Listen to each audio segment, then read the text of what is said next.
আসলে প্রিয় মানুষকে কেউ হারাতে চায় না, আর প্রিয় মানুষ হারিয়ে গেলে যে কি পরিমাণ কষ্ট হয় সেটা হয়তো কেউ কখনো বুঝবে না। যার হারিয়ে যায় সে অন্তত বুঝতে পারবে যে প্রিয় মানুষ হারানোর যন্ত্রণা কেমন। আর এই হারানোর যন্ত্রণা একমাত্র তারাই অনুভব করতে পারে যার হারিয়ে গিয়েছে। আর একটা রিলেশনের ক্ষেত্রে বা একজনকে ভালোবাসার ক্ষেত্রে যে মানুষটা ভালোবাসে, হ্যাঁ, সেই মানুষটা যে কি পরিমাণ কষ্ট সহ্য করতে হয়, কি পরিমাণ যন্ত্রণা সহ্য করতে হয়, সেটা হয়তো আমি আপনি কেউ বুঝবো না। কারণ এটা এজন্যই বুঝবো না যে ওই ফিলটা আমাদের ভিতরে একদমই আসে নাই।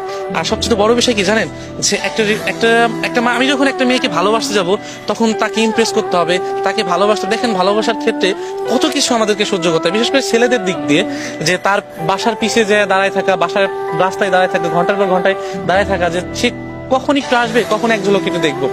এই যে এক ঝলক দেখবো, এই দেখার ভিতরে যে কি পরিমাণ শান্তি, সেটা হয়তো যারা ভালোবাসে নাই তারা অন্তত বুঝবে না। আর যারা হয়তো এরকম সিচুয়েশনে পড়ছে যে রাত 12টার পরেও দেখা যায় কি তার গার্লফ্রেন্ড মানে তার কাছে খাবার চাচ্ছে বা তার কাছে কিছু একটা আদর করছে, তো ভালোবাসার মানুষটা প্রিয় মানুষের জন্য নিয়ে যেতে হচ্ছে, কারণ সেই মানুষটাকে ভালোবাসে।